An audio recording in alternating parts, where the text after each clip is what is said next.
4 simple remedies for toothache relief. Tooth pain can be caused by a number of problems, such as gum disease, a cracked tooth, an abnormal bite, or if you grind your teeth. For all intents and purposes, we're going to be focused on tooth pain caused by tooth decay, as that is the most common root cause. Pun very much intended, although these remedies will help with pain from a variety of causes.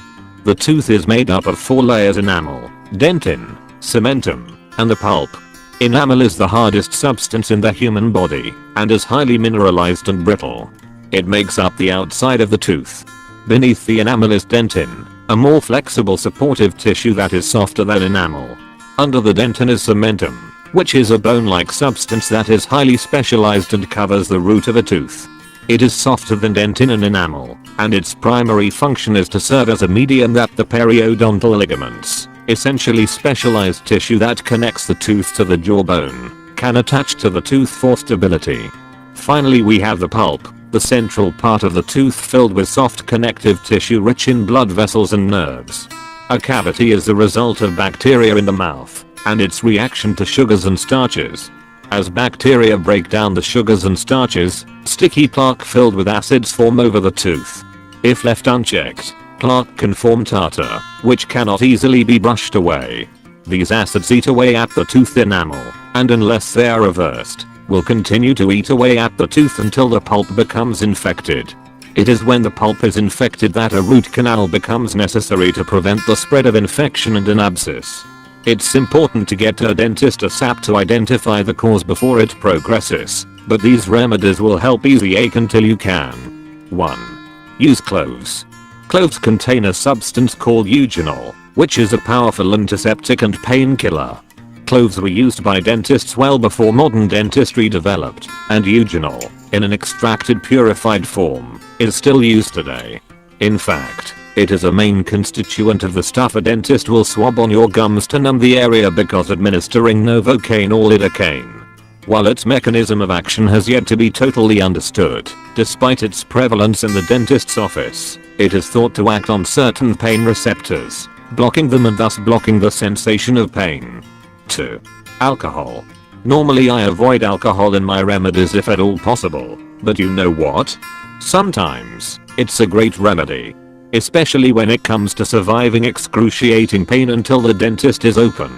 You'll read a number of conflicting viewpoints on whether or not it actually numbs pain, but I for one think it does. I can't trump the American Dental Association, which claims there is no basis to the remedy, but I can attest to personal experience. Ingesting alcohol doesn't numb pain in a direct sense, but it can slow down the responses of the central nervous system, including the transmission of pain. When applied topically, this remedy does not call for drinking. It probably doesn't affect the CNS, but it does seem to do something to numb the area. It's long been old wives' remedy, but it's a good one. 3. Peppermint oil. A good dose of peppermint essential oil can do the trick when it comes to numbing tooth pain.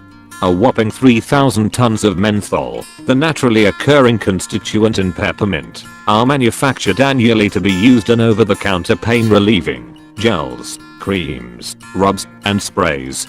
It's one of nature's most effective painkillers.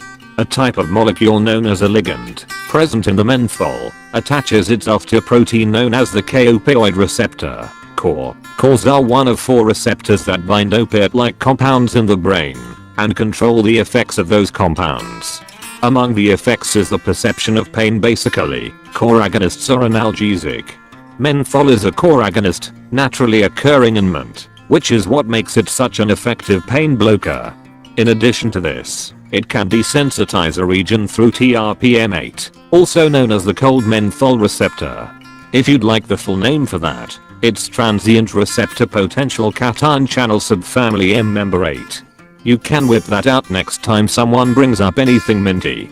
Menthol does not actually change temperature. The activation of the TRPM8 simply tricks the brain into registering a cold sensation. 4. Saltwater rinse.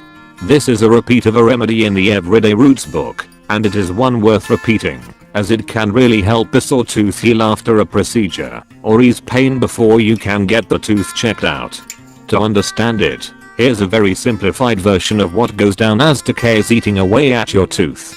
Bacteria in the mouth feeds off of sugars in the diet, namely sucrose. When it breaks down the sugar, it produces lactic acid. This lactic acid eats away at the enamel, into the dentin, and so on until the pulp becomes infected. The infection can then spread and turn into an abscess or what have you.